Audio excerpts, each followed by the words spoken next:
Welcome back to Absolutely Marvel and DC. My name is Benny, that is Dylan, that is Dan, and everyone, run like you're the Flash. How would you do it? Ready? Come on, everyone run! Everyone run! I like and if you want to join the Absolute Armada, you better be running. You better be running with us because you can subscribe, like, and hit that bell for notifications. What was that? What was that? Were you going through time? Is that what happened there? That's like the Peanuts Flash. It's like over animated. So okay, we're gonna be talking about Flash episode 4 of Apocalypse season 8. Armageddon. Here. Apocalypse is Marvel. I really enjoyed half of this episode. In the other half, I want to throw out the window. There's 0 point for that. So this is not good. It feels to me like they made this. So the episode basically is Barry's in the future, discovers the whole plot has been a Thawne plot, and probably the most intelligent one the showrunners have come up with, in which Thawne altered the timeline to make him revert. It's straight out of the comics. It's straight out of the comics. It's straight out of the comics. Sure. Didn't I call that the whole he was going to show up and that he was going to be the Reverse Flash in this future? Didn't I call that theory? You did say that. Okay, just making sure. So, but what I'm saying is, Barry has to be the Reverse Flash to correct the timeline, go back and fix everything himself. Cool, liked it. Then we get a subplot about future Chester and future Allegra, and how come the relationship didn't work out. Listen. I will give them credit. That was set up. That's been a thing. Back in season 7, they've had like weird chemistry ever since they started playing D&D And Chester together. and Allegra should end up together. I will say that. Fine. I want them to end up together. But, go ahead, Zill. At least it didn't come out of nowhere, like Cecile being a crazy person last week. Yeah. I'm still upset about that. But here's my question. If we're gonna do it finally, if we're gonna hook up Allegra and Chester, why are we doing it 10 years in the future? Or during a massive crossover event. It's because they're doing it. They're going, hey, we don't want to actually put them together. So let's put them in a future that's not going to exist in a couple of days. And to make me even madder about this, Allegra lies to Kara's sister. What was her name? Alex lies to Alex by about the way, it. I wanted to mention this again as the only person on the planet who's watched Supergirl. They keep mentioning that Alex has a wife, but never name drop her because nobody knows who Kelly is because nobody's watched Supergirl. But like she tells Alex, and then Alex goes to confront Chester about something that happened 10 years ago when Alex wasn't even over here. Chester, tell me what happened 10 years ago. Yeah, what? They for sure sat on that for 10 years. Like, no way, no shot that these people who are so horny for each other didn't talk about it for 10 years. 10 years and worked together every single day, just making it awkward and more awkward. Well, they did say Allegra was like in France or whatever for a while. Yeah, she like moved out of the country and she was talking about coming back. That's the excuse we're going to go with. Mm-hmm. And so that Which, Alex by the can way, now be involved. during that scene, remember last week when we were like, who's this random lady at the wedding that we don't know? That was Batwoman. Yes. And none of us realized. That's the funniest part about this episode. I love that it was Batwoman, but I also loved because I actually really like the fight sequence where everyone's beating down Barry. It's like awesome power, everything's going cool, and we got Batwoman here. Like what the hell? Also, another thing about Batwoman that I loved in this episode is apparently she's Iris's best friend because without Barry in the show, Iris doesn't have any friends, so they had to invent one for her. No, but it was so funny to have like, that was Batwoman this whole time. That was like embarrassing for like thinking back to us being like, who's this lady? And then it's like it's clearly Batwoman. But I looked at the comments and I don't think anybody mentioned it either. So like nobody's watching Batwoman. No. So the overall episode, I didn't have any real actual issues. I liked the Dark, Damien Dark being back. I thought that was kind of fun. I love Damien Dark as a character. I love Damien Dark. Every time he shows up, I'm just like, why don't we have more of him? Like, we need to bring that guy back. Dead. I loved Barry trying to be evil and then like slightly tricking Damien Dark. He was surprisingly good at that. But then the moment that he wouldn't kill someone, Damien's like, no, come here. No, you're not him. Yeah. We don't have enough time. You're the Reverse Flash. That's your whole thing. Time is your... So I liked that. I did like the overall plot too. That Reverse Flash had messed with them again. Because yes, I know we had season 1, we had season 2, but Reverse Flash hasn't done anything major to Barry in quite a while. And I did like that it immediately follows up on the lightsaber battle with "I'm gonna get you," and he reversed lightsaber battle. Hold on. Can we? Last week I said that I hate time travel because why wouldn't Thawne go back and kill Barry as a kid? And I was like, oh right, he tried that. It didn't work because there like 6 different versions of Barry showed up to stop him.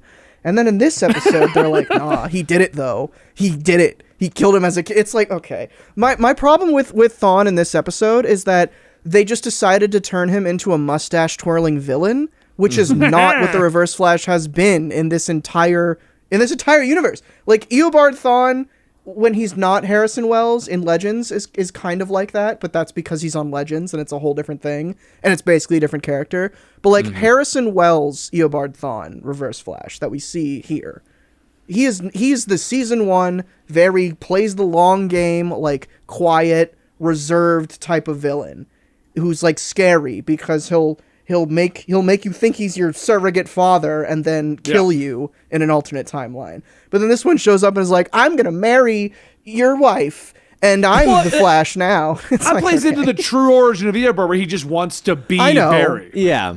So I did like that. I felt that was a nod to the original origins of Eobard. I get what you're saying, and I do find it a bit weird because he even when he's working with Team Flash, he's acting like a total asshole. Like yeah, like how did they not?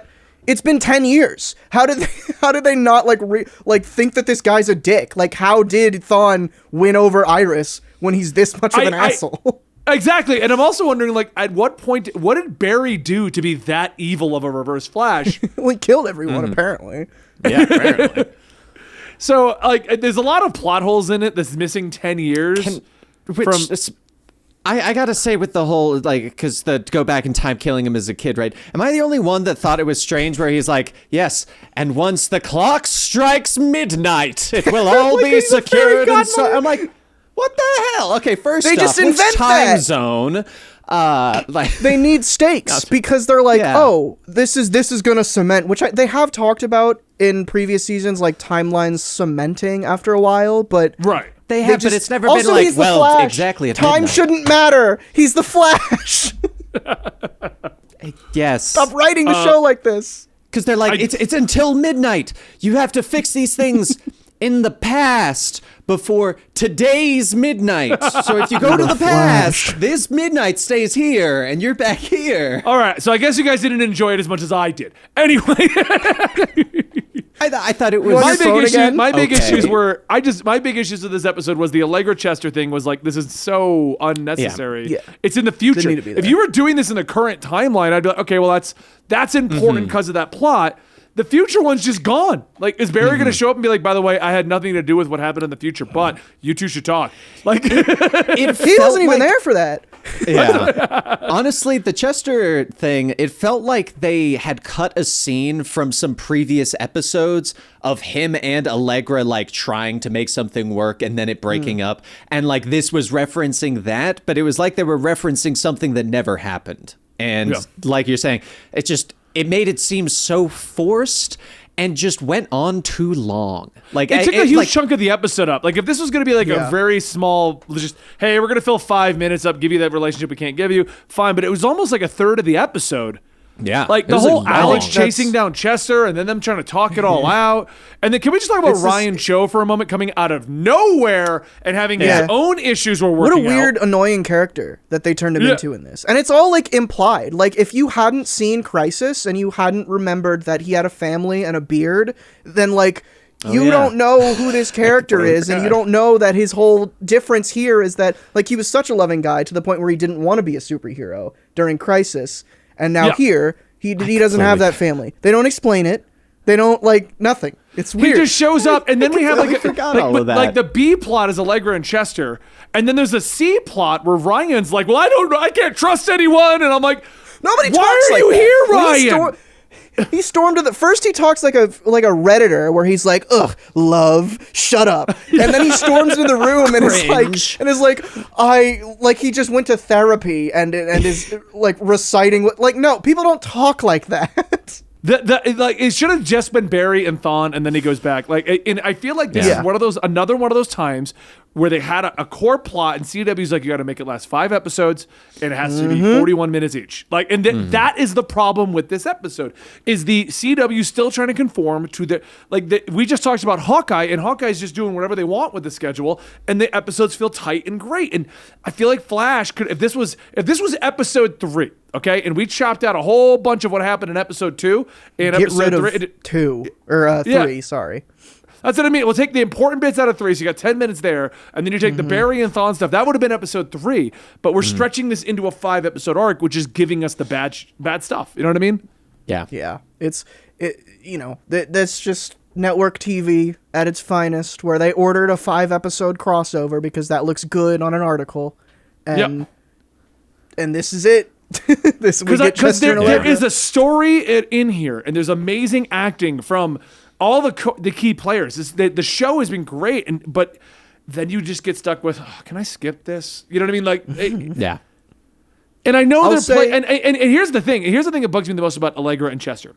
I get, because it's CW, there is an audience that wants to ship characters and everyone has to be together and we need to have relationships. I am not against that. That portion of the show isn't for me, but I know who it's for. The Chester Allegra run just makes no sense because it's like we spent so much time on that in this episode, and he went back in time. And the episode started with he's going back in time. So it's not even like that was a stake that didn't exist. And we're like, now they're together. Oh no, Barry's going to reverse it. No, it opened with Barry, you got to go back in time. And then they're like, yeah, but Chester and Allegra are getting together finally. That doesn't matter anymore because you told me he's going back in time. The problem with this whole crossover is that it's just 5 episodes of The Flash, but they wanted to make it, pun fully intended, they wanted to make it flashier by throwing in a bunch of characters from the larger CW verse.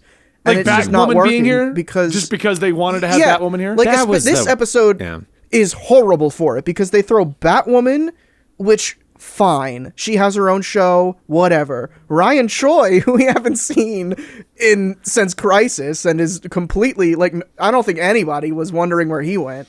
It's not even like he had cameos or anything. It was just no. We get Alex. They decided to grab who they could get, and then say that Barry killed everyone else, and it's okay, fine. I feel like Ryan was just living, he hadn't moved away yet, and they're like, "Is he still in the apartment? Is he still over there?" Yeah, he's just still there. He just lives in Toronto or Vancouver, wherever they shoot this. I don't know. I think They could have fixed this by either removing the crossover parts, because I wouldn't be as annoyed with the Chester and Allegra stuff if this wasn't like a crossover, because it would have more of a home there, because that's part of the show. I think that's why they're not technically calling it a crossover, like a true But it is a crossover. It's like a crossing. Yeah. People are crossing into the show because it's not anywhere else. Yeah. Mm-hmm. Which, it's definitely not in Legends. Which, another thing I will say, two things of praise I'll give this episode. The first one, the writers seem to have over the break watched every episode of every other CW show, because they're making continuity references like crazy, which I appreciate, especially as a fan of Legends. This is like half a Legends episode. It really is, and actually. The end when Barry comes back to the original timeline, and he calls Joe on the phone, and Joe doesn't say anything because he's not in the show anymore. But when he makes that call, I was like, oh man, this is nice. That was a good character moment. I enjoyed that. Yeah, I really liked that bit too. Is Joe off the show? Is the actor gone? Or is I didn't know he was gone. I don't think he's completely gone, but I'm pretty sure because he hurt his back or something a couple seasons ago. So he doesn't. He's not on it as much.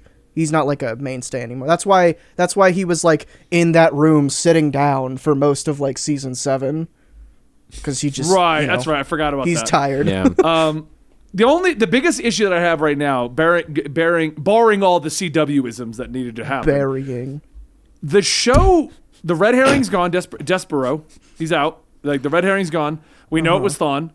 Thawne comes back now and we're still not done? Like, what's next? Yeah, what's the 5th episode? Yeah. Like, we resolved the Armageddon. Like, it's over. There's gonna be Thawne's gonna come back and mess with things. That's just gonna be I'll what say, it is. Dan, you were right about Barry being Reverse Flash. Remember when I said Despero was too stupid to check whose lightning belonged to Yes. who? He was also right about that.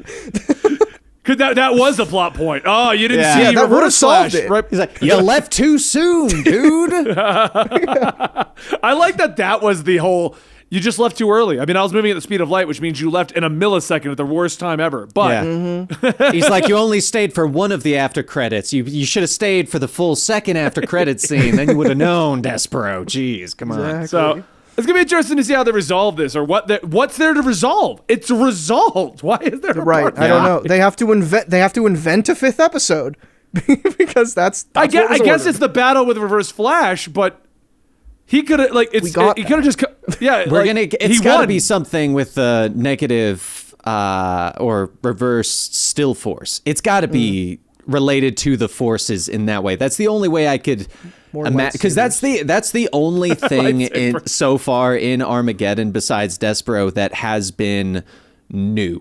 Has been that That's when true. The Iris negative starts still seeing force. the negative still force, and that's like this new force. Maybe him going back in time is going to rupture something with that force, and we get I don't know, Dion shows up again, since apparently he's a lot more important of a character than out of I like all of the Dion. He's forces. funny. I don't mind. Yeah, I don't mind Dion. Dion now Yeah. I'll take. with his Yeah. leather gloves.